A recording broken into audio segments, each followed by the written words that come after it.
The Atlanta Braves have been unreal since they first started to break out in 2018, and they have especially been good since 2021.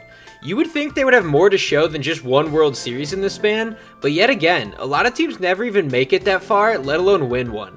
The team has made the playoffs every year since 2018 and only made it past the NLDS twice. In 2020, they lost in 7 games in the NLCS, and in 2021, they ended up winning it all. The thing is, in 2022 and 2023, they won over 100 games and then got bounced in the NLDS 3-1 both years to the division rival Phillies. The Braves are no doubt a good team, but they need to figure out how to turn that into more postseason success. They have a very good core with a lot of players locked down on some pretty team-friendly deals. They have all of these following players locked down from at least 2027 to as far as 2033. And those are Austin Riley, Matt Olson, Ronald Acuna, Spencer Strider, Sean Murphy, Mike Harris, Ozzie Albies, and Ronaldo Lopez. That is a lot of good players locked down for quite some time. But on the other hand, what good is that if you aren't making deep playoff runs? No team spends money on players and tries to build a core just to get bounced in the first round. You do it to win it all because you think you can. The team has won the NL East every year from 2018 to 2023, totaling 6 in a row.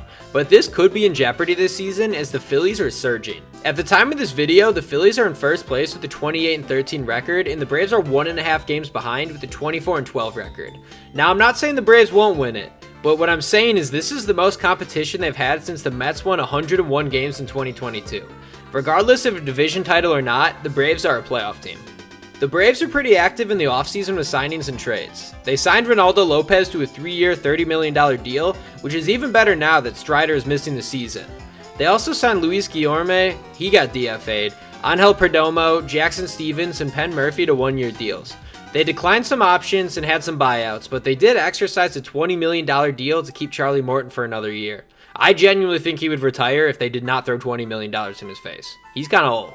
You could make a whole video on just how many trades they made, but the main guys they got from the trades were Aaron Bummer, Jared Kelenic, and Chris Sale. They didn't really trade anyone that would play often besides maybe Vaughn Grissom, but the trades were awesome from the Braves. Not surprising since Alex Anthopoulos is among the best of MLB GMs. The trades did well for the team, and especially in the pitching department. Most teams lose a guy like Spencer Strider, and they're just in trouble. But the Braves made some great supplemental moves with pitching. Ronaldo Lopez has made 6 starts and has a 1.53 ERA, and Chris Sale reverted back to his prime and he has a 2.95 in 7 starts. Besides those two, Charlie Morton has a 3.14 and Max Fried has a 3.57 to make them have a very good 1-4.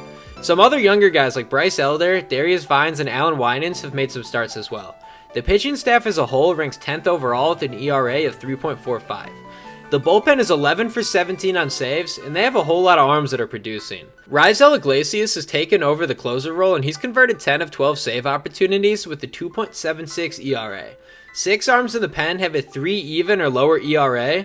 And again, the Braves work their voodoo magic on 40-year-old Jesse Chavez. Every year, some team throws him away, and he comes back to the Braves and dominates. It makes no sense. He has a 1.35 ERA in 13 innings pitched. He's 40 years old. I don't understand. I guess they just know how to get the best out of players, and especially the pitchers. The offense currently ranks 13th overall in runs scored, 6th in average, 6th in on-base percentage, and 15th in homers. This seems pretty low in my opinion from what you've normally seen from this offense the previous years. It doesn't help that they're missing Sean Murphy, and then Ronald Acuna, Matt Olson, and Austin Riley have all had slow starts. Matt Olson hit 54 homers last year, and this year in 133 at-bats has 4 homers with a 195 average. Acuna won the MVP award, and this year is starting on the slower side. But the thing is, his slow start is still great compared to many players. Right now he's hitting 252 with a 359 on base with 3 homers and 14 stolen bases. Austin Riley hit 30 plus homers in the last 3 seasons, but so far in 145 at-bats he has 3 homers and a 241 average. The sluggers of the core are off to slow starts, and I think it's only a matter of time until they heat up and get the offense going.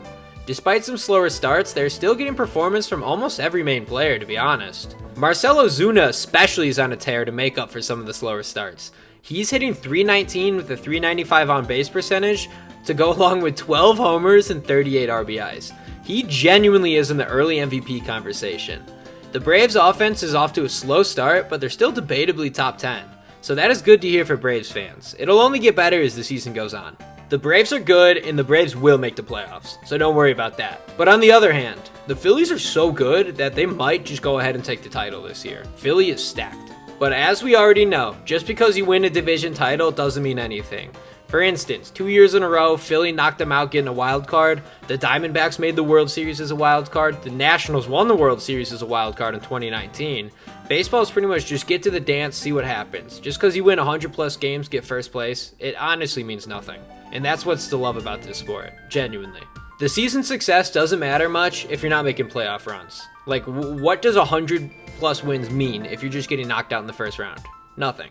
You failed. It's a failure of a season if you're a 100-win team. It sounds very weird to say coming from such a successful team, but the Braves have a lot to prove. In this postseason, they better start winning. I'm sure a lot of these guys have chips on their shoulders because they've been playing great, but who's happy about a first-round exit? Not the fans, not them, nobody, except for the team that beat them. The team's talented enough to win it all, and a lot of people do have the Braves winning it. I mean, I could see them winning it. They're stacked. Pitching, offense, they're great. Great management, great coaching. They're just a good team. They just got to step up and figure it out at this point. Anyways, go ahead and comment your thoughts on the Braves roster. Thank you for watching, and make sure to like and subscribe if you enjoyed. I'll see you guys later.